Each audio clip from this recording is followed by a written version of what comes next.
Buenos días, amada iglesia.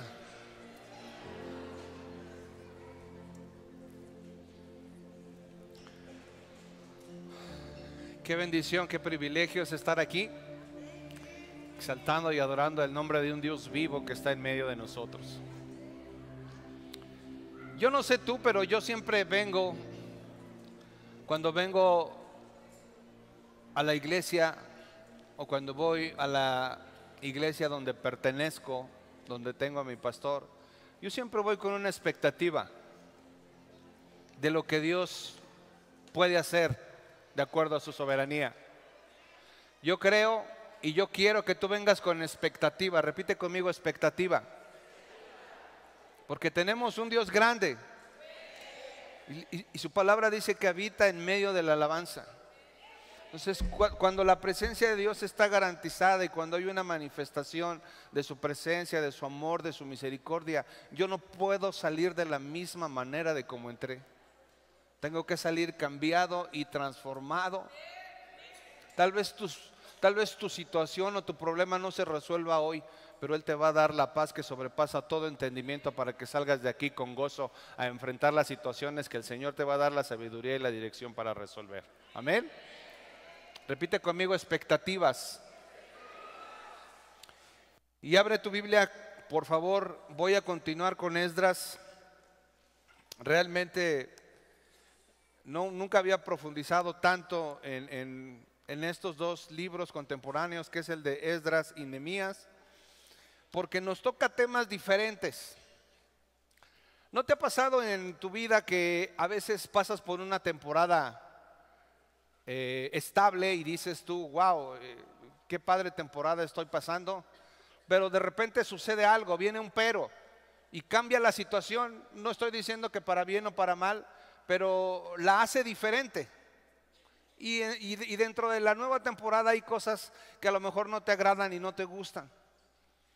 Esdras acababa de remodelar el templo, había visto la mano de Dios a través de Artajerjes. La semana pasada te predicaba sobre eso, y él hace una remodelación en el templo, queda precioso, regresa todos los utensilios que Nabucodonosor se había llevado. Y bueno, termina esa etapa en donde el templo estaba precioso y era una de las maravillas del mundo antiguo, el templo de Dios. No solamente por la estructura en cuanto a construcción, sino porque era el único lugar en el Antiguo Testamento donde la presencia del Dios Todopoderoso se manifestaba. Amén. La gente viajaba días, kilómetros, meses para ir al templo del Dios vivo a ofrecer un sacrificio. Hoy tenemos la bendición de que sabes que no tienes que ir a ninguna parte, que cerrada la puerta puedes encontrarte con el Dios Todopoderoso a través de su Espíritu Santo. Y hoy nos reunimos como congregación para adorarle, para reconocer su nombre y para darle gracias y exaltarlo y decirle: Señor, gracias por tu amor, por tu gracia y por tu poder. Y Esdras iniciaba una nueva temporada. Repite conmigo: una nueva temporada. Y todas las temporadas, por nuevas que sean, traen sus propios problemas. Amén. Traen sus propios problemas en donde tú vas a ver la mano de Dios en esos problemas. Esdras estaba estable hasta que alguien se acerca, y voy a leer a partir del capítulo 9 de Esdras, verso 1 en adelante, y dice lo siguiente.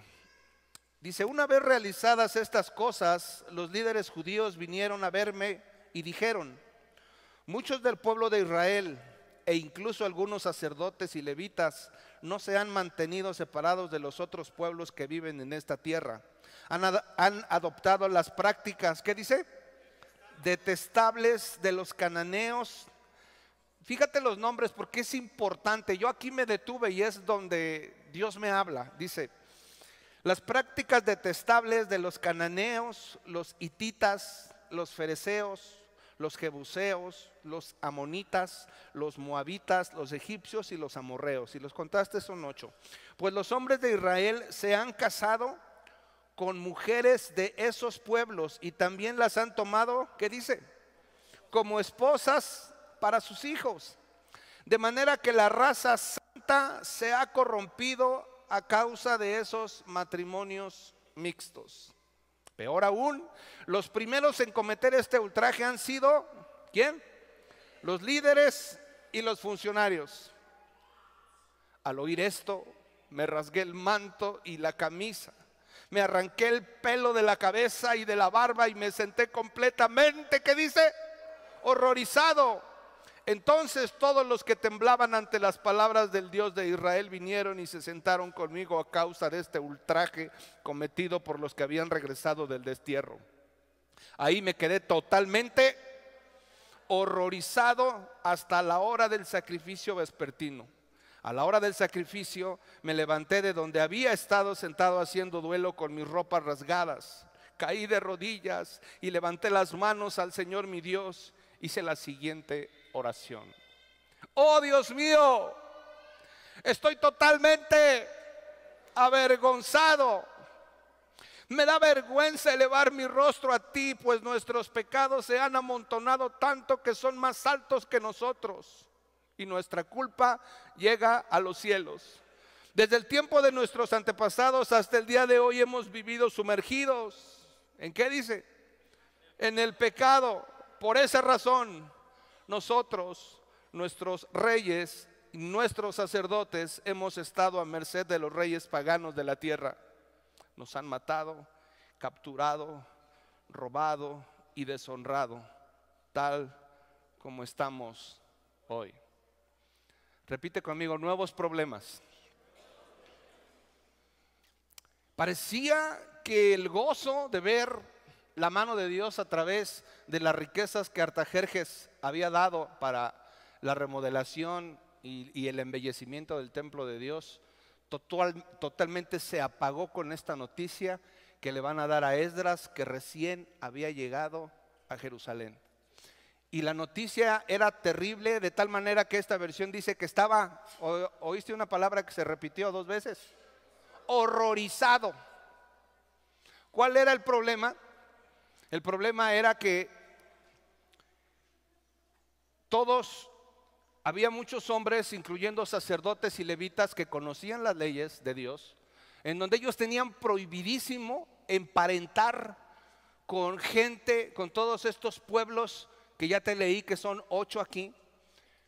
Y yo estuve viendo y dije, voy a hablar sobre estos pueblos, porque todos estos pueblos que habitaban Canaán o la tierra prometida antes de ser habitada por el pueblo de Dios. A ver, Canaán estaba habitada por todos estos habitantes. Ellos creían que les pertenecía porque vivían ahí, pero Dios ya se las había dado desde Génesis al pueblo de Dios. Hay muchas cosas que el diablo cree que le pertenecen, pero desde la eternidad Dios las destinó para ti. Amén. Y entonces empieza el éxodo hacia la tierra prometida, a que su pueblo empiece a conquistar lo que Dios les había dado. Porque una cosa es que Dios tenga promesas para ti, que tenga bendiciones para ti, y otra muy diferente, que te quedes sentado esperando que esas cosas lleguen. Tienes que empezar a caminar, seguir adelante teniendo fe y yendo a las promesas y a los propósitos que Dios tiene para ti. Porque Dios quería ser un pueblo conquistador, un pueblo de guerreros y guerreras como los hay en Buena Tierra. Entonces era un pueblo que sabía lo que era la esclavitud. Venían terminando de un periodo de 70 años de una segunda esclavitud. Primero estuvieron 430 años esclavos y ahora regresaban de un exilio de 70 años estando esclavos. Por su desobediencia, por su rebeldía. Y ahora se entera Esdras que vuelven a cometer un acto de desobediencia terrible para el pueblo de Dios. Se habían emparentado, habían dado a sus hijas a casarse con los habitantes de ese lugar, que originalmente Dios les había dado instrucciones de matarlos. ¿A cuántos? A todos. Dios te ha puesto a tus enemigos muchas veces delante de ti para que los acabes. Llámese alcoholismo, llámese pornografía, llámese ira, llámese celotipia, llámese un montón de cosas, porque estos espíritus, que aquí son 8, siguen vigentes hoy. ¿Ok? Siguen vigentes hoy. Y si estamos hablando, esta serie está relacionada con la guerra espiritual, por eso empezamos con Nehemías. Entonces yo te iba a desglosar a los 8 cómo operan los 8 espíritus, pero nada más cuando me quedé con el primero dije, Padre, no puedo. Me estacioné ahí y hubo uno que me llamó poderosamente la atención. No sé de cuántos te voy a hablar, porque unos que trabajan muy similarmente. A lo mejor no te hablo de los 8, pero sí te voy a hablar de los que el Espíritu Santo me diga que te hable. Amén. Y el segundo nombre de los que estaban ahí, ¿cómo se llamaban? Léelo, por favor. Primero son los cananeos. Es que estoy leyendo. Dice los cananeos primero y los hititas. De esos te voy a hablar hoy. De ese espíritu te voy a hablar, que sigue vigente y que contribuyó junto a todos los demás espíritus a influenciar a los hijos e hijas de Dios a emparentar con gente que no tenían por qué hacerlo. Cuando tú como papá y como mamá, hoy voy a hablar a todo el sector de la familia, pero cuando tú como papá y como mamá permites que tus hijos empiecen una relación con alguien que no es cristiano o una chica que no es cristiana, estás trayendo una maldición a tu casa. Y este mensaje se llama la maldición del yugo desigual. Se sintió tan avergonzado Esdras, que dice que se arrancó el pelo. Padre del cielo, ¿te das cuenta? Nehemías dice que le arrancó el pelo por algo muy similar a la gente. Pero es muy fácil que yo traiga mis tijeras y que le corte el pelo a varios que lo tienen largo, por cierto. Pero una cosa es que sea tanta mi indignación que yo mismo me sienta parte de esa vergüenza y que yo mismo trajera mi maquinita y era una señal de duelo, de vergüenza. Se echaban polvo de silicio porque tenían vergüenza delante del Dios de los cielos, porque él sabía. Dice, acabamos de tener un templo, el templo está hermoso, el templo está bonito, se gastaron $100 millones. ¿Para qué?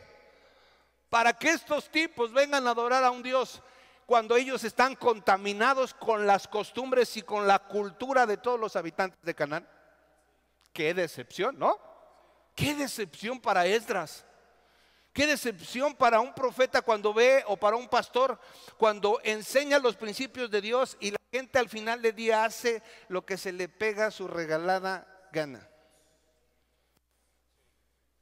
Así que dice aquí en el verso 7, dice en la última parte que hay varias cosas que suceden cuando permitimos emparentar con gente que no debemos emparentar. Dice que hay pecado, hay muerte, hay esclavitud, hay robo y hay deshonra. Esos son todos los elementos que había en el pueblo de Dios. ¿Y cómo opera este espíritu? Fíjate, te voy a dar un recorrido por la Biblia para que entendamos más o menos quiénes eran los hititas y cuáles eran su función. Porque la función que desarrollaron en tierra prometida sigue estando vigente, pero ahora espiritualmente. ¿Amén? Ok. En Números 13, 28 y 29, cuando los espías entran a la tierra prometida, ¿cuántos espías entraron? ¿Te acuerdas? 12. Entraron 12. ¿Cuántos le creyeron a Dios? 2. Y ellos redactan lo siguiente. Dice, sin embargo, primero que el pueblo efectivamente es una tierra donde fluye leche y miel y que hay un fruto muy extenso. La tierra está produciendo, pero dice aquí, sin embargo, el pueblo que la habita es, ¿qué dice? Poderoso. Y sus ciudades son grandes y fortificadas. Hasta vimos gigantes ahí, los descendientes de Anac. Verso siguiente. Los amalecitas viven en el Negev. ¿Y los quiénes? Y los hititas son los dos primeros pueblos que menciona que ellos vieron ahí. ¿Cómo los veían? Gigantes. Los jebuseos y los amorreos viven en la zona montañosa. Los cananeos viven a lo largo de la costa del mar Mediterráneo y a lo largo del valle del Jordán. ¿Cuál es la primera característica que nos da de este espíritu que hoy sigue operando? ¿Qué es qué? ¿Es fuerte? En el verso anterior. En el verso anterior. Que la vida es poderoso. Dice, y tenía ciudades grandes y fortificadas. O sea, no estamos hablando de cualquier espíritu, estamos hablando de un espíritu demoníaco que provocó todo el desenlace que hoy te voy a explicar. En Josué capítulo 1, del 1 al 4, Dios le da estas instrucciones a Josué cuando va a entrar a la tierra prometida. Recuerda que Moisés había muerto y había alguien que le iba a suceder, que se llamaba Josué. Dilo con confianza, no es examen, el examen es al rato para los que no lo hicieron. ¿Sale? Dice, después de la muerte de Moisés, siervo del Señor, el Señor habló a Josué, hijo de Nun y ayudante de Moisés, le dijo lo siguiente: mi siervo Moisés ha muerto, por lo tanto ha llegado el momento de que guíes a este pueblo, a los israelitas, a cruzar el río Jordán y a entrar en la tierra que les doy. Te prometo a ti lo mismo que le prometí a Moisés. Donde quiera que pongas los pies, los israelitas estarán pisando la tierra que les he dado. Amén. Cuando tú eres entendido de quién eres en Cristo Jesús, tú vas a saber que hay un Dios que te respalda y que si tú tienes comunión con Él, donde quiera que tú vayas, esa tierra va a ser conquistada. Por ejemplo, si vas a la casa de un familiar a donde no hay nadie cristiano, entonces tú espiritualmente, tú sabes que estás pisando esa tierra. E interiormente puedes estar orando y diciendo: Padre, en el nombre de Jesús, esta familia, mi familia política, es para Cristo Jesús. Simplemente porque hay un hijo de Dios que le ha creído al Señor, y el Señor dice que toda mi familia, toda mi casa será salva. Hasta mi suegra, mi suegro, mi tío y mi tía que hoy me critican, yo estoy poniendo las plantas de mis pies en señal de que estoy poseyendo este territorio. Y es cuando las cosas empiezan a suceder. Muchos de ustedes estaban aquí cuando un día antes de que adquiriéramos este lugar yo me quité los zapatos. Porque antes se quitaban las sandalias para pisar la tierra. Yo me quité, gracias a Dios no tenía los calcetines rotos. Me los quité y empecé a caminar aquí. Y luego el pastor Eric, me acuerdo que estaba aquí, también se los quitó. Y hasta le dijo a su esposa: ¿y tú para qué te los quitas? Pues por solidaridad al pastor. Y un acto profético de esa naturaleza se cumple porque está respaldado con la Escritura. Cree en el Señor Jesús y tú y tu casa serán salvos. Pero tienes que hacer un acto de ir y poner los pies y orar y decir: esta casa es para Cristo Jesús. Amén. Y luego dice lo siguiente, en el verso siguiente en Josué. Dice: desde el desierto de Negev al sur hasta las montañas del Líbano al norte, desde el río Éufrates al oriente hasta el mar Mediterráneo al occidente, incluida toda la tierra de ¿quién? Nada más los menciona a ellos. Quiere decir que tenían controlado un territorio muy importante. Está diciendo todos los lugares. Prácticamente estaba diciendo desde Tijuana hasta Ensenada, pero dice ahí toda la tierra de los hititas. O sea, no era un enemigo cualquiera, era un enemigo a quien se tenía que vencer. Y era muy difícil humanamente hablando, pero con el respaldo de Dios el pueblo iba a vencer a ese pueblo pagano. Tú tienes la autoridad, la capacidad y el respaldo para que todo enemigo que se ponga delante de ti, tú lo pongas debajo de tus pies. Amén. Ahora te voy a enseñar hoy, bueno, el Espíritu Santo nos va a enseñar a todos cómo funciona este espíritu hoy. Qué influencia tuvo en la generación de Esdras y de Nehemías, que hasta los líderes perdieron la cabeza por una mujer bonita. O por un hombre guapo. ¿Sale? ¿Estamos listos? Déjame orar, por favor. Padre, en el nombre de Jesús te pido que tomes el control de esta atmósfera en donde tú estás hablando, y que los corazones de mis hermanos y mis hermanas estén prestos para que podamos entender, para que podamos recibir la palabra, esa semilla que va a fructificar, y para que saliendo de aquí tomemos las decisiones que tengamos que tomar en base al mensaje que nos vas a dar hoy. Te lo pido en el nombre de Jesús. Amén. Hitita significa mercader del terror. ¿Ok? Era un ejército poderoso que su sola presencia, cuando llegaban, la gente temía. Dicen los historiadores, esta no es información bíblica, pero son estudios teológicos muy adentrados, y es muy posible. Dice que en la tierra en donde ellos les permitió estar antes de que llegara el pueblo de Dios, y aún después, había unos matorrales. No sé si has visto aquí, hay una planta muy similar que yo la quise comparar. Hay una planta con unas espinas que se llama, creo que, corona de Cristo. ¿Sí estoy bien? Bueno, en aquel tiempo en Tierra Prometida había unos arbustos que tenían unas espinas grandes que contenían un veneno. Ellos eran arqueros especialistas. Ellos eran arqueros y le ponían esas espinas a una lanza como esta. Bueno, este es un juguete de lanza, ¿no?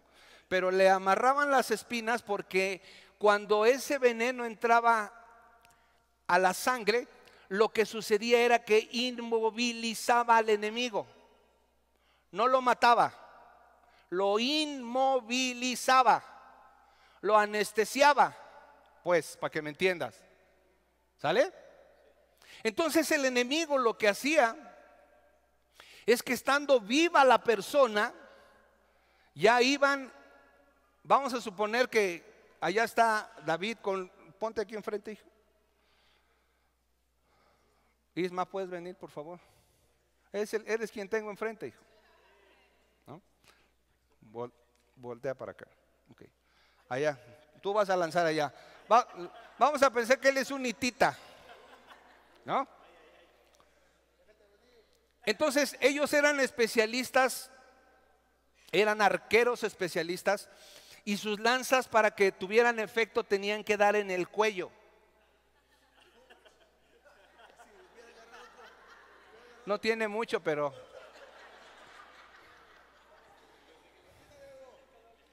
pues lánzaselo, hijo, a ver si le atinas. 1, 2, 1, 2, 3. ¡Ah! Le dio, mira. Le dio. ¡Wow! Mira. Una no le dio, pero otra sí le dio. Entonces Isma quedaba, ¿cómo les dije? Paralizado, inmovilizado, vivo, cuajado, dice Fer, como la gelatina. Entonces él oía, veía, pero su cuerpo no le respondía. Entonces venía el enemigo, y ¿saben qué hacía? Los mataban vivos, los desmembraban. Por eso les temían tanto. Eran sanguinarios. ¿Vamos bien?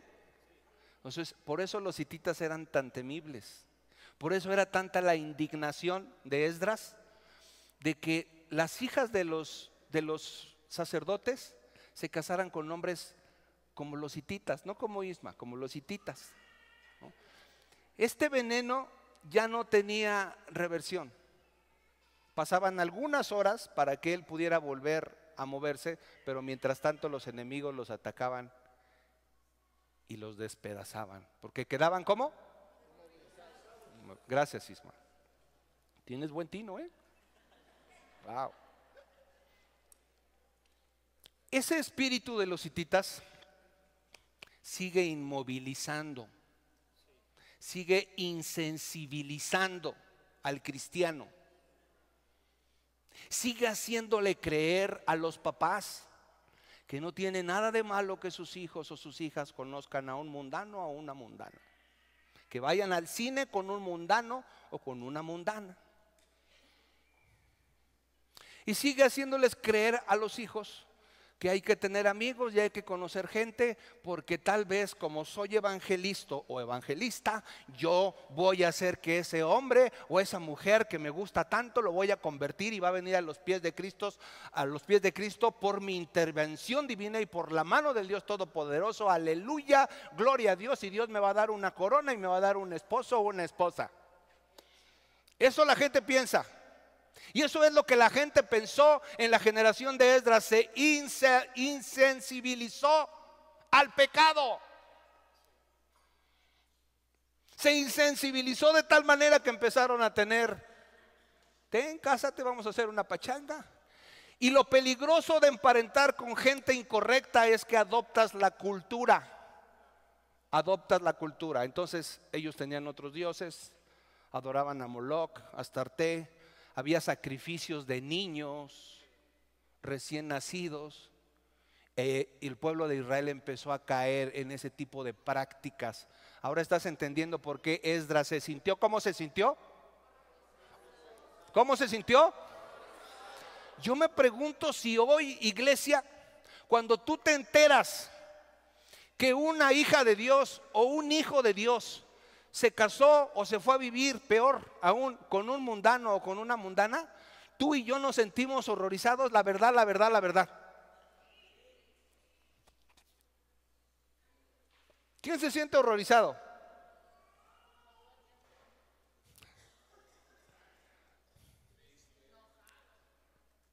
O sea, seamos honestos.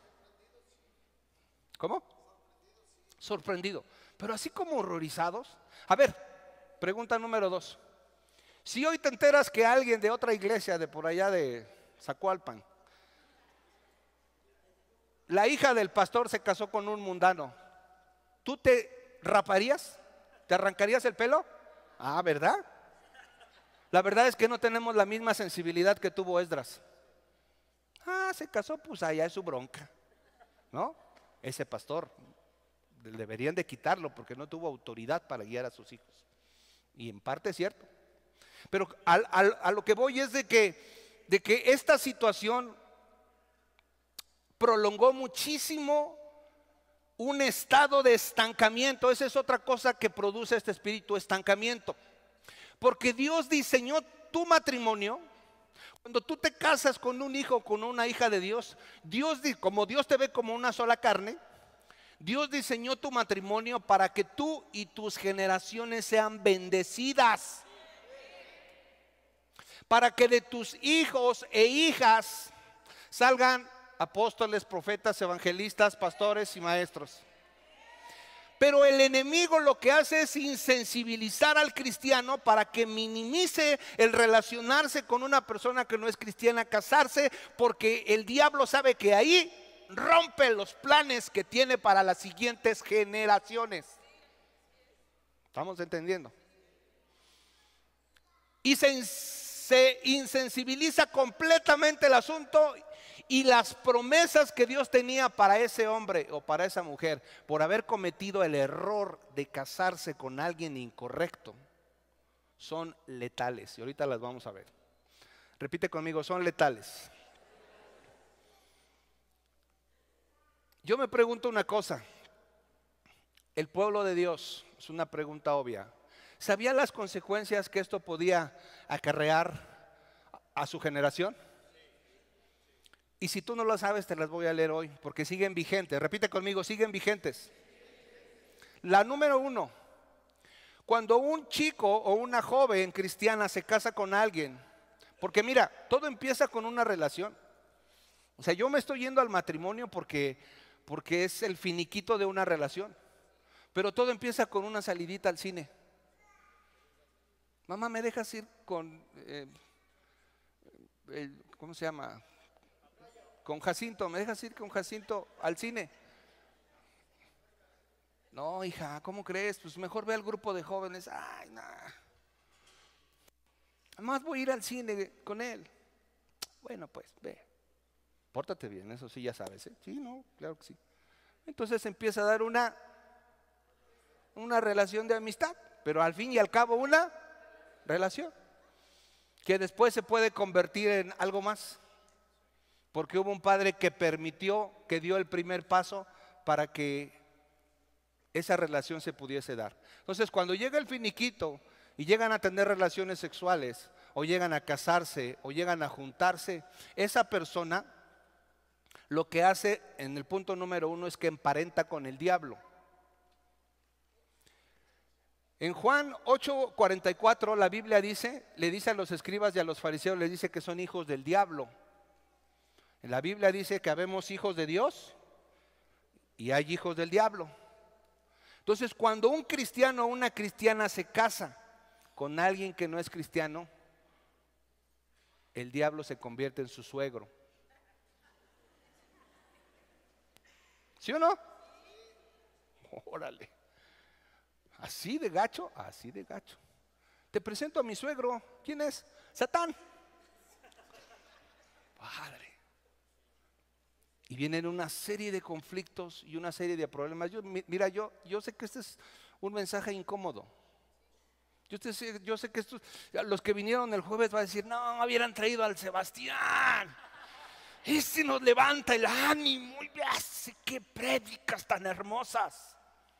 Esta también es una prédica hermosa porque es palabra de Dios.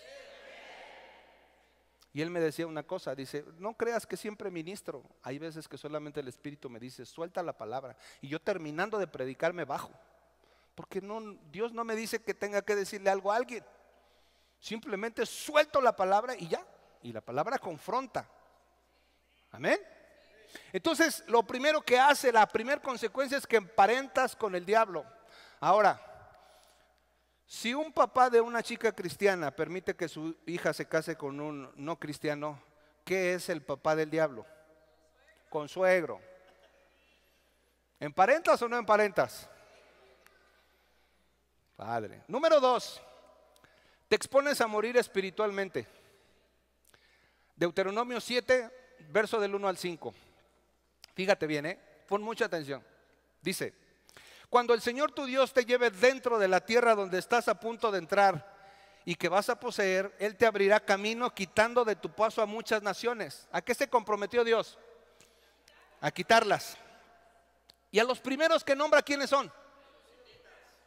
Wow. ¿Por qué sería? Ya te expliqué por qué. Los hititas, los gergeseos, amorreos, los cananeos, los fereceos, los heveos y los jebuseos. Estas 7 naciones son más fuertes y numerosas que tú. Dios fue bien claro. Sin mí no las vas a vencer. Si tú te enfrentas a ellas, no la vas a hacer.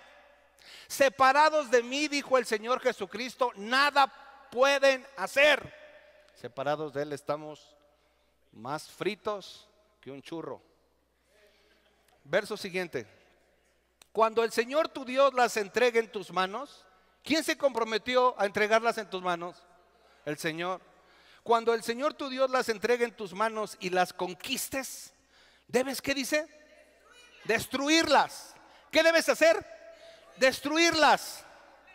¿Por qué? Por completo. No hagas tratados con ellas ni les tengas compasión. Ahí va. No te unas en matrimonio con su gente, ni permitas que tus hijas ni tus hijos se casen con los hijos de las hijas de esas naciones. Yo creo que más claro no puede estar. La instrucción fue desde Deuteronomio. ¿Sale? Y luego dice, ahí viene a ver, antes de que pasemos al siguiente verso, ¿a quién les está hablando aquí? Al pueblo de Israel, pero ¿a qué sector? A los padres. Okay. Entonces el siguiente verso es para los padres, como fueron los primeros. Dice, porque ellos harán que tus hijos y tus hijas se aparten de mí. ¿Qué es lo que dijo Dios que iba a pasar si tú permites que tu hijo o tu hija se case con un mundano? Lo van a apartar. Se aparten de mí para rendir culto a otros dioses. Entonces el enojo del Señor arderá contra ti y pronto te destruirá. ¿A quién? ¿A los padres o a los hijos?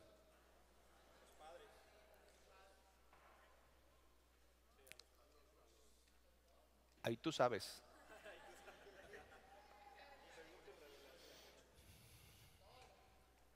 Esa le faltó a Salomón. Ahí tú sabes. Qué peligroso es. Mira, yo estoy muy feliz porque tenemos más de 60 niños allá abajo. Estoy muy feliz.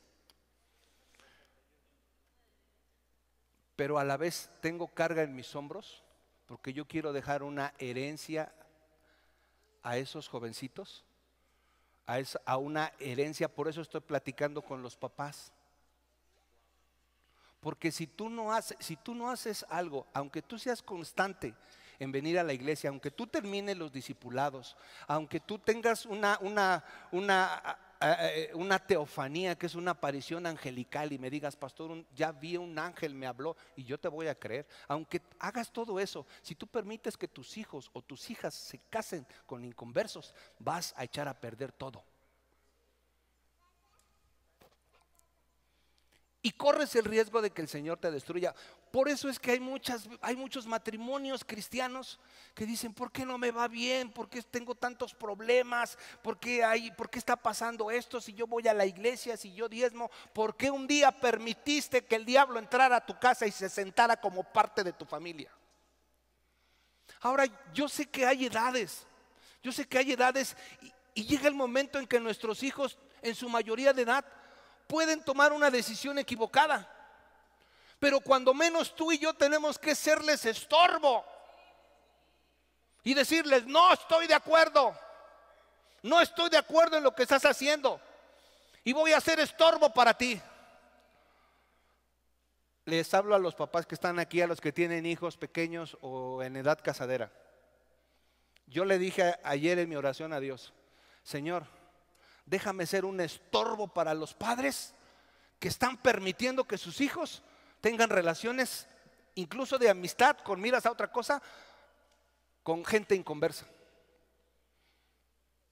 Porque yo quiero ver que esos pequeñitos cumplan su propósito. Y tengo que decirte a ti lo que dice Dios para que ellos cumplan sus propósitos generacionales. Si tú permites que ellos... Y tú eres insensible porque a lo mejor ya te dio un dardo aquí y te estás comportando como la cultura del mundo de decir eso es anticuado, eso es para el Antiguo Testamento. A ver, yo te pregunto una cosa, Isma, que sabe mucho de las cosas judías. ¿Los judíos se casan con inconversos? Estamos en el siglo XXI, ¿por qué? ¿Qué pasa cuando un judío, porque han sucedido casos, se casa con un mundano? Fuera. Porque estás trayendo maldición a mi pueblo. ¿Sí entendemos? Ahora, hay algunos otros casos. Por ejemplo, mi esposa y yo no éramos cristianos cuando conocimos a Jesús. Nosotros éramos inconversos, pues. No estoy diciendo que haya gente y que te sientas condenado, no. O sea, si tú estando en un estado de ignorancia te casaste, bueno, tienes que cuidar a tu esposa, tienes que amar a tu esposa, pero ahora juntos tienen que caminar hacia el propósito que Dios les tiene destinados. Amén. Y hay algunos otros casos que no sé si me dé tiempo a tocar hoy, pero en el caso de que haya, por ejemplo, se casaron y la mujer un día vino a un culto, a un congreso de mujeres, que por cierto ya es pronto y están cordialmente invitados, y hubo una mujer que vino, como han venido muchas, y es tocada por el Espíritu Santo. Y es tocada por el Espíritu Santo, recibe a Cristo. Y llega a su casa y le dice a su esposo, ¿qué crees, esposo mío? Pasó algo impresionante. Algo sucedió en ese lugar. Dice la pastora o las hermanas que es el Espíritu Santo entró. Y no solo me sanó físicamente, sino me sanó emocionalmente. Y vengo bien contenta de decirte que el domingo tenemos que ir.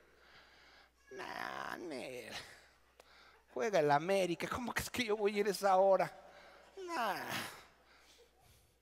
A lo mejor hay casos así. ¿Qué tienes que hacer en ese caso? Estar orando por tu esposo.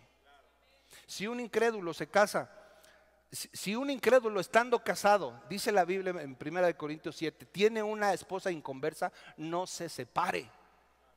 Y si una esposa tiene un esposo inconverso, no se separe, dice el apóstol Pablo. Porque el marido inconverso es santificado porque la esposa ya creyó. Fíjate, santificado es apartado.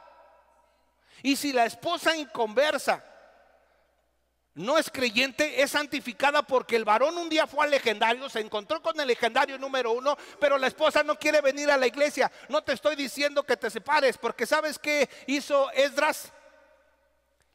Alguien le propuso y les dijo: para eliminar este problema vamos a acabar de raíz y vamos a correr a todas las mujeres con sus hijos. Ya no decían mis hijos, con sus hijos, que se vayan de aquí, y acabamos con la maldición. Y así fue de radical Esdras. Hoy en día yo no te estoy diciendo eso. La Biblia dice en el Nuevo Testamento que no te separes, que ores por tu esposo, que ores por tu esposa, porque la promesa de salvación está ahí. Y aunque hayamos hecho lo que hayamos hecho en nuestra vida pasada, el Señor tiene toda la intención y el amor de hacer nuevas criaturas en Cristo Jesús. Amén. Entonces, la tercera cosa que sucede, ya hablé de algunas cosas. Te dije que emparentas con el diablo, te expones a morir espiritualmente como padre y también a tus hijos. Y la tercera cosa que son consecuencias es traer amargura a los padres. En Génesis 26, 34 y 35 había un hombre que se llamaba Esaú. ¿Cómo se llamaba? Y tenía un hermano que se llamaba Jacob. El hermano se casó ¿con quién? Jacob, ¿con quién se casó? Sí, dilo.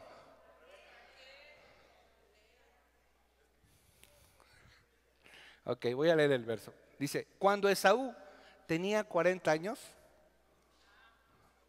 o sea, mira, no importa si tienes 40 años y tú dices: híjole, ya se me fue el tren. No te preocupes. Esaú en Génesis 26 tenía 40 años. El problema no es que se haya casado ni que se haya casado madurito. El problema es que cuando Esaú tenía 40 años se casó con 2 mujeres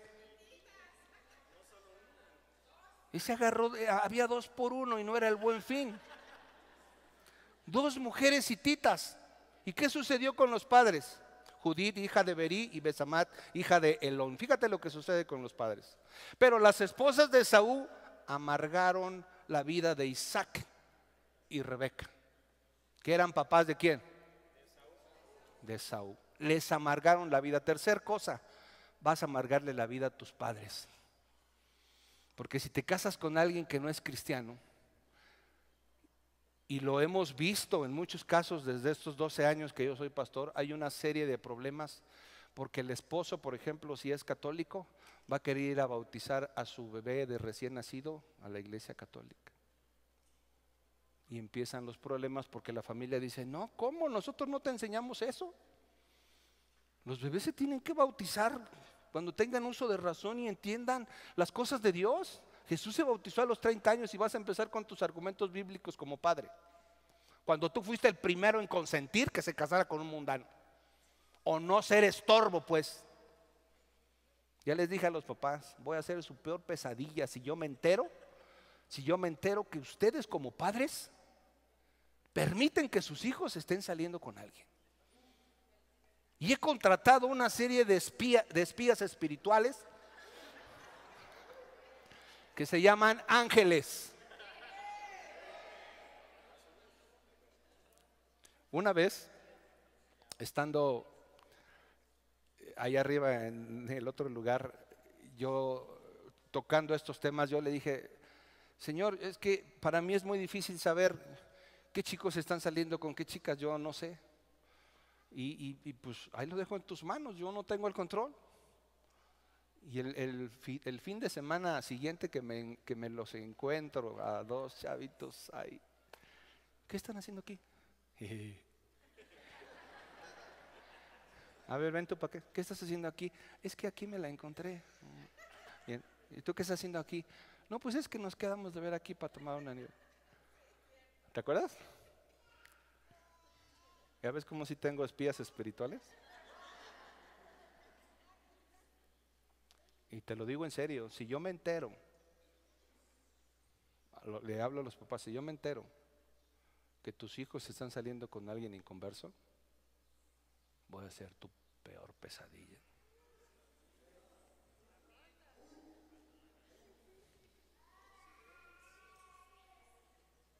No, no se rían, estoy hablando en serio.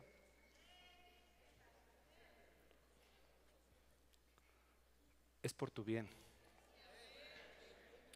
Ahora bien, hay algo que a mí no me cabe entender, y es como un hombre como Salomón, conociendo todas las leyes de Dios, teniendo una sabiduría que nadie ha tenido. A lo mejor tú como papá, ahorita ya hablé un poco de los jóvenes, ahorita me voy a ir con los que ya estamos casados.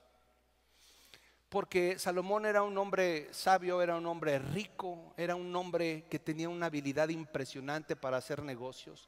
Era un hombre que sus palabras estaban respaldadas por Dios y el consejo que él daba era sabiduría total. Pero tenía una debilidad, una pequeña debilidad. ¿Cuál era? Primero de Reyes 11 del 1 al 5. Porque uno podría pensar, es que yo no sabía, pastor, es que yo nunca pensé las consecuencias de esto. No. Salomón sabía perfectamente lo que estaba haciendo. El Señor, Dios se le apareció 2 veces y una de ellas le dijo: Salomón, pídeme lo que quieras. ¿Y qué pidió él? Sabiduría. Pero después, con los años, fíjate lo que la Biblia redacta. Dice: ahora bien, el rey Salomón amó a muchas mujeres extranjeras, además de la hija de Faraón. O sea, la primera con la que se casó fue hija de Faraón, que eran ¿de dónde? De Egipto, el pueblo que los había aprisionado por 430 años. Dice: amó a muchas mujeres extranjeras, además de la hija de Faraón. Se casó con mujeres de Moab, de Amón, de Edom, de Sidón. ¿Y de los quiénes? Y de los hititas. El Señor había instruido, repite conmigo la siguiente palabra, claramente a los israelitas cuando les dijo: no se casen con ellas porque les desviarán el corazón hacia sus dioses. Sin embargo, Salomón, ¿qué dice? Se empecinó en amarlas. En total tuvo 700 esposas de cuna real. ¿Por qué? Porque para Salomón era muy fácil emparentar con alguien que comercialmente podía hacer negocios. O sea, eran hijas de reyes o de autoridades gubernamentales importantes, de cuna real, y 300 concubinas. Para que me entiendas, una concubina es un amante con derechos que tuvo. ¿Cuántas tuvo? Se empecinó en amarlas. Dice: de cuna real y 300 concubinas. En efecto, ellas apartaron su corazón del Señor. Cuando Salomón ya era anciano, ellas le desviaron el corazón para que rindiera culto a otros dioses en lugar de ser totalmente fiel al Señor su Dios, como lo había sido David su padre, Salomón. Rindió culto a Astoret, la diosa de los sidonios, y a Moloc, el detestable dios de los amonitas. Yo te pregunto una cosa: ¿los hititas le dieron un dardo a Salomón que lo inmovilizó, lo insensibilizó? Porque yo no puedo comprender otra razón. Él empezó a tener relaciones sexuales con personas, porque seamos realistas, Salomón era un lujurioso. ¿Sí o no? Porque eso de 1000 mujeres, dices, eso era una moda de aquel tiempo, tener un harén para los reyes. Pero este se pasó. Tenían 5, 10, 15, que no estaba bien, pero que las tenían. Pero 1000. Y cuando una persona, porque él ya tenía esposa, mal que bien ya tenía una esposa, pero él empezó a tener relaciones sexuales, y cuando un hombre o una mujer casado tiene relaciones sexuales, se hace una sola carne con esa persona y se contamina. y la insensibilidad al Dios Todopoderoso, al temor de Dios, crece aún más. Se insensibiliza, se funden en un solo ser y empieza Salomón a perder la cabeza y a perder la conciencia de que a Dios no le agradaba esto. Recuerda esto, varón que estás casado. Recuerda esto, mujer que estás casada. El enemigo en esta nueva temporada va a intentar destruirnos. Lo ha intentado siempre. Pero ahorita yo veo claramente que puede atacar a través de la familia, porque esta iglesia, la mayor parte de los servidores, somos familias completas. Esa fue la instrucción que yo recibí hace mucho tiempo del Espíritu Santo. Pon a servir a familias completas. También tenemos mujeres solas, viudas, que han sido de buen testimonio y que damos gracias a Dios por su vida de ellas. Pero la mayor parte de ellos son familias completas. Casados. Entonces Salomón empezó a contaminarse a tal grado que llegó a rendirle culto a Astoret. Astoret era la diosa de la fertilidad. Y alrededor de los cultos que le hacían a Astoret había orgías. Se ponían bien borrachos y después venían relaciones sexuales todos contra todos. Imagínate nada más, ¿estamos dándonos cuenta de la molestia de Dios? Entonces él empezó a contaminarse de tal manera que al final de sus días perdió totalmente la sensibilidad en el temor de Jehová. Y dice 1 Corintios 6:18. Te quiero recordar algo en lo que me pone en la cita. Salomón, el hombre más sabio, y Sansón, el hombre más fuerte, perdieron lo mejor que tenían, que era su relación con Dios, por una relación sexual. Así que no te hagas el fuerte y estés diciendo, no, este mensaje no es para mí. Yo soy santo, nada más 2 santos. ¿No? Si a Salomón le pasó y a Sansón le pasó, no ha habido un hombre más sabio que Salomón. Después del Señor Jesús es el hombre más sabio que hubo aquí en la tierra. Y no ha habido hombre más fuerte, ni el huracán Ramírez, ni el santo, ni nadie ha sido más fuerte que Sansón. Y los dos cayeron bajo un problema que se llama lujuria. Porque sus papás le dijeron a Sansón también, no te cases. Aunque yo creo que les faltó energía y determinación, Sansón dijo, no, yo quiero esta filistea. Ahora, dicen los estudiosos de la Biblia que las mujeres que habitaban en todos estos lugares, incluyendo por supuesto a las hititas de las que te estoy hablando, tenían, ¿cómo decirte? No solamente tenían relaciones sexuales ilícitas, sino que, ¿cómo decir la palabra correcta sin que suene vulgar?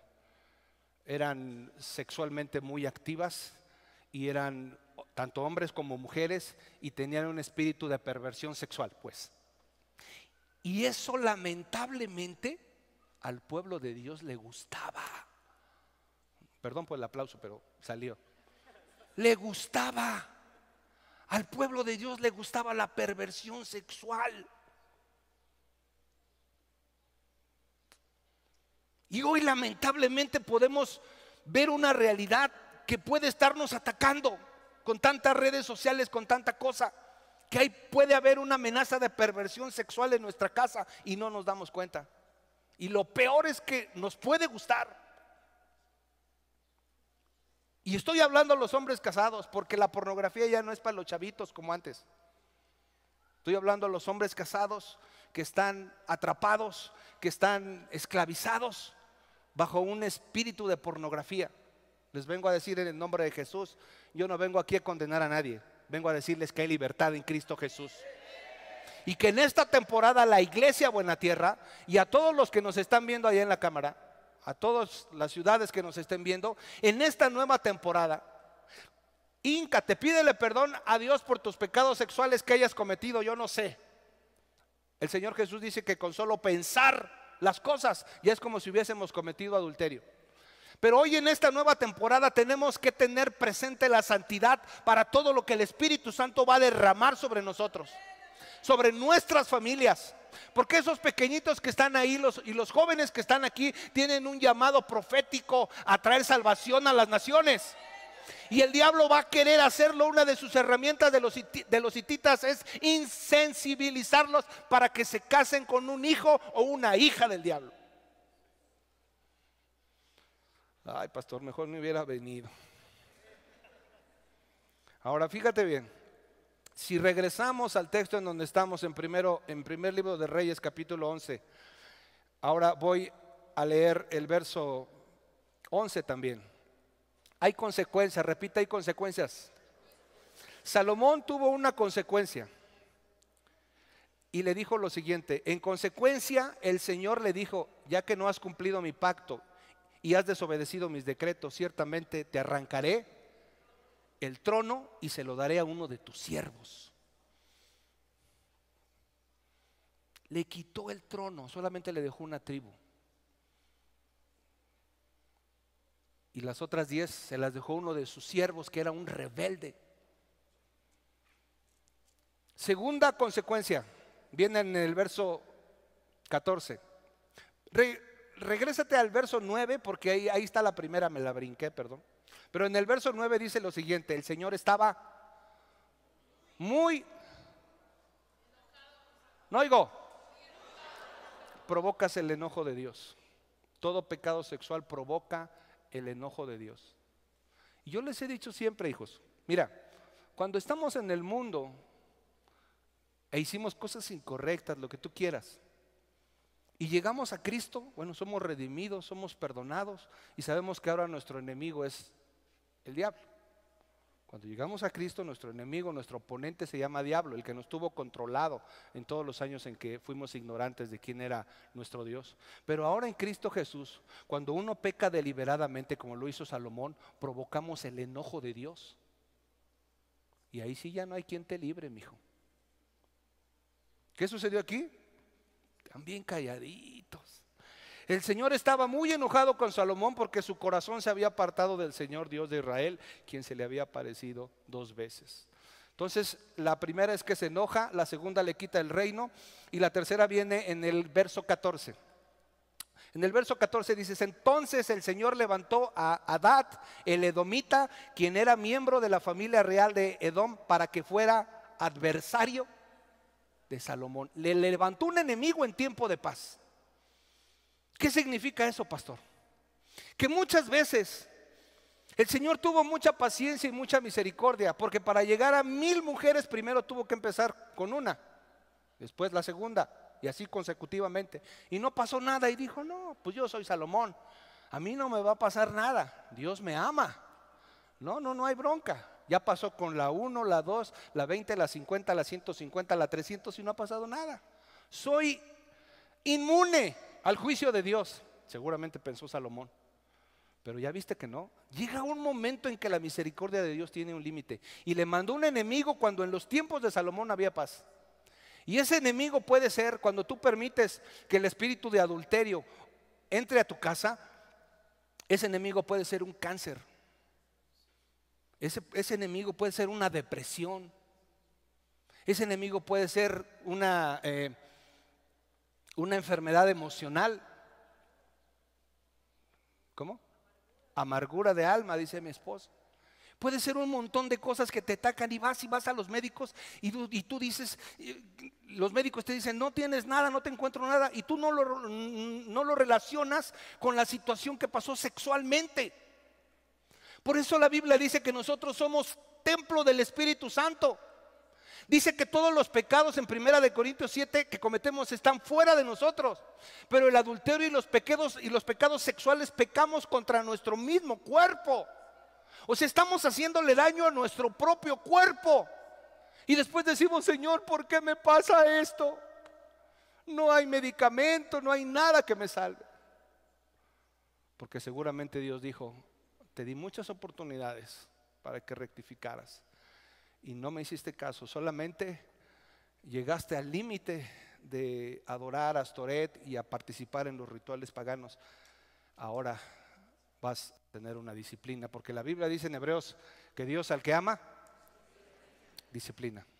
¿Puede subir alguien al teclado, por favor? Ya terminó, pastor, qué rápido. Ya quería que acabara esto. Ahora fíjate bien, voy a dar algunos consejos prácticos, ¿va? ¿Listos? ¿Qué es lo que puedes hacer hoy? A lo mejor aquí yo creo que hay matrimonios ejemplares y dicen, pues está bien el mensaje, pero la verdad es que yo estoy muy bien con mi esposa, la amo con todo mi corazón. Y ella puede decir, mi chaparrito hermoso, está peloncito, pero lo quiero mucho, es bien trabajador. Y a lo mejor dices, no, este mensaje no era para mí. Bueno, les hablo a esos matrimonios y a todos. ¿Quieres que tus hijos cumplan su propósito? ¿Quieres que tus hijos y tus hijas, Dios les mande un hombre o una mujer de Dios para que cumplan su destino profético? La recomendación es modélales un matrimonio cristiano. Porque yo no puedo decirte solamente, prohíbele esto, prohíbele el otro. No, modélales un matrimonio que ellos anhelen tener. Porque si encuentran gritos, maledicencias, groserías, si tus hijos están presenciando todo eso, ¿con qué autoridad les vas a decir, cásate con un cristiano, no salgas con ese mundano? Y te va a decir tu hijo, ¿para qué? ¿Para ser como tú? ¿Qué diferencia hay entre tú y un mundano? Si tú le pegas a mi mamá, le gritas a mi mamá, o peor aún, mamá, ¿por qué me dices que no vaya con un mundano? Si tú no respetas a mi papá, le gritoneas, le dices de groserías, pues no tenemos autoridad. Entonces lo primero que tenemos que hacer es cuidar nuestro matrimonio. Es la mejor enseñanza. Porque el día que ellos piensen casarse, no van a aceptar menos que lo que han visto en su casa. Amén. Van a querer casarse con un cristiano. Van a querer ir a la iglesia. Porque ellos vieron en su casa que sus padres, aunque no perfectos, todo lo que aprendían en la iglesia lo practicaban en la casa. Entonces no se trata de prohibir y de cerrar puertas a los hijos, se trata de modelar un buen matrimonio cristiano. Insisto, no perfecto, pero sí temeroso del Dios Todopoderoso.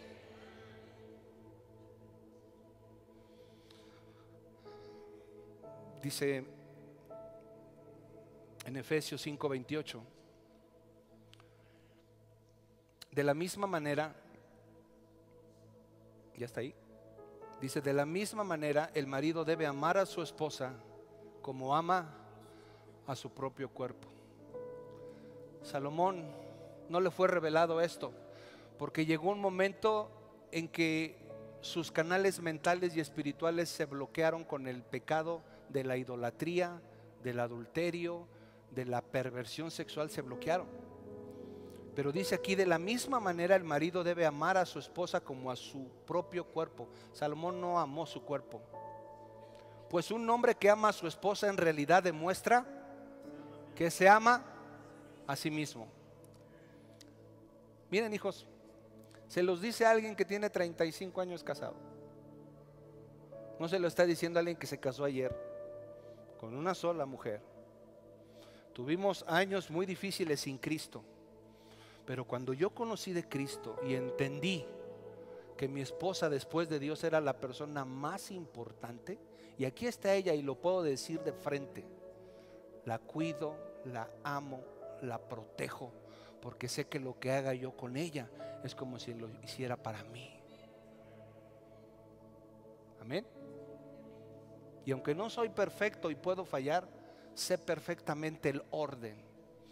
Y mis hijas que están aquí también, ni en el mundo, ni ahora, mucho menos ahora, jamás vieron que yo le pegara a su madre. Y si están aquí, dime, hija. Jamás hubo eso. Entonces, esposos, amen a sus esposas, cuídenlas.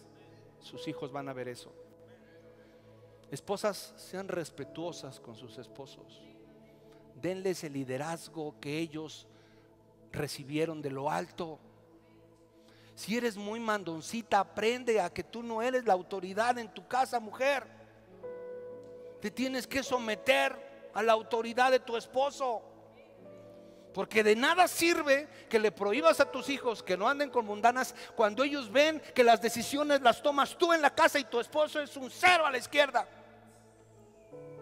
¿Cómo me doy cuenta, pastor, si yo llevo los pantalones? Yo te voy a decir cómo me doy cuenta, como pastor. Cuando yo tengo una consejería con un matrimonio y la esposa es la que empieza a hablar y nunca deja de hablar y siempre está hablando, ella lleva los pantalones. Entonces hay un desorden, ¿no? El portero está jugando de delantero. Pero también existe el otro lado en donde está el varón que le pesa llevar la autoridad.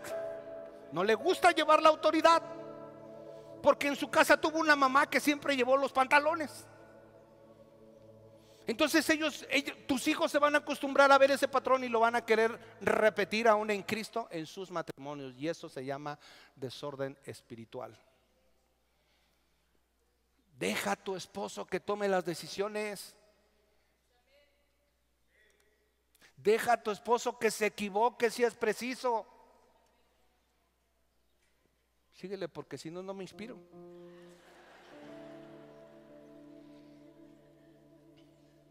Miren, yo veo que hay un ataque a los matrimonios.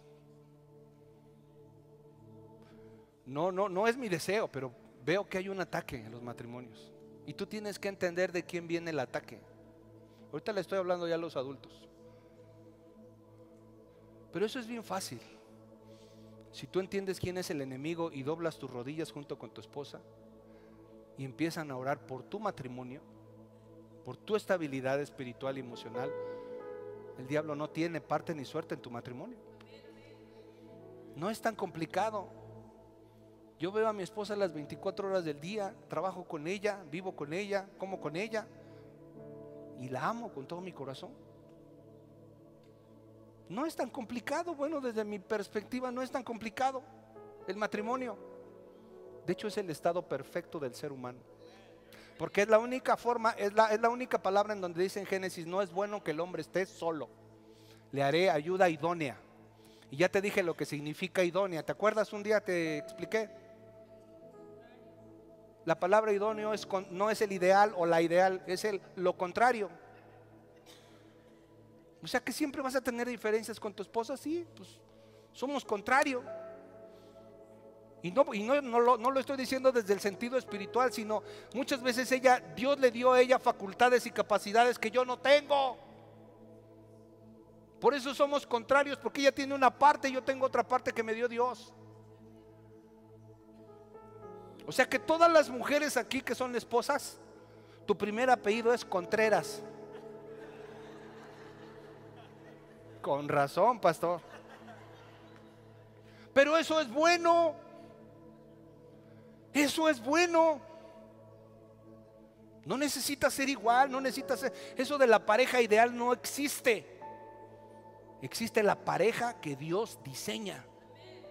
Ella es una excelente administradora. Yo no soy muy buena administradora. Y es muy ordenada, yo no soy tan ordenado. Pero yo en unas cosas soy muy aventado, soy muy decidido, y a ella le cuesta trabajo tomar decisiones.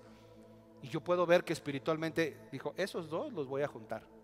Los voy a juntar porque los voy a usar para mi gloria y para mi reino. Amén. Y la última cosa que quiero decirte a los jóvenes, Primera de Juan 2:3, es un consejo a los adultos y un consejo a los jóvenes. Primera de Juan 2:13 dice: les escribo a ustedes, los que son maduros en la fe. Le está hablando a la gente que ya tiene años.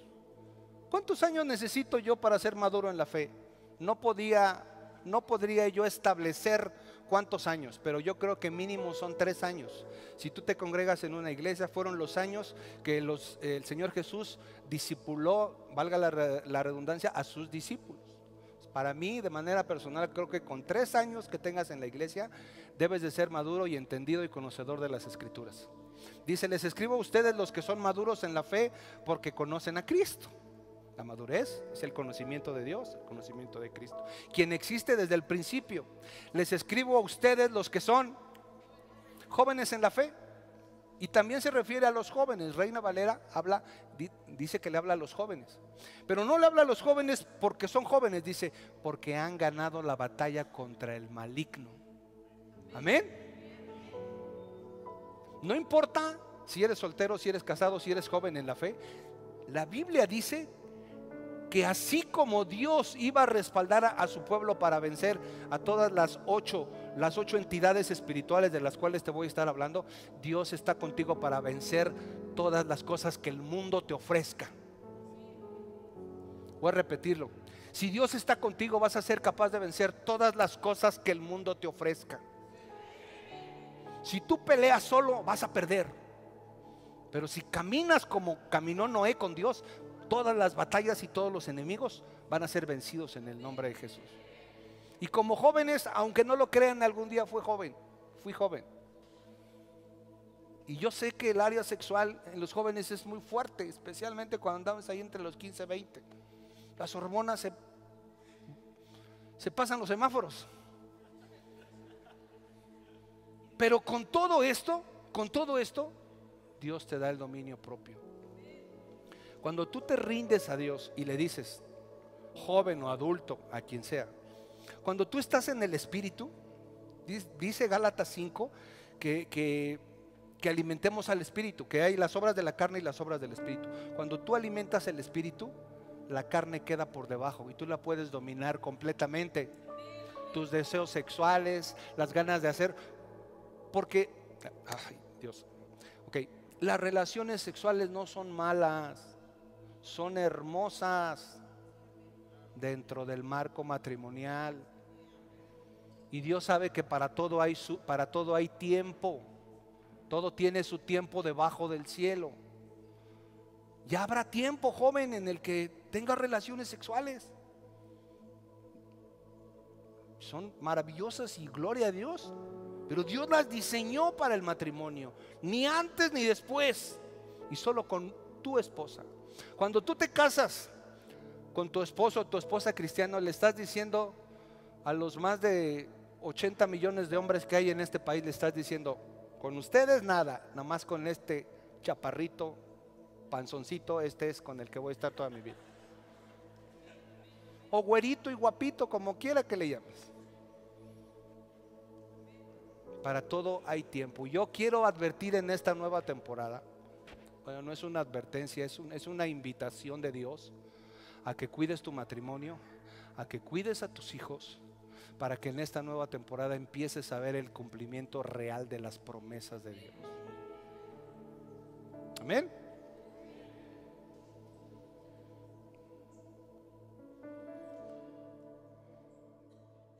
Esdras capítulo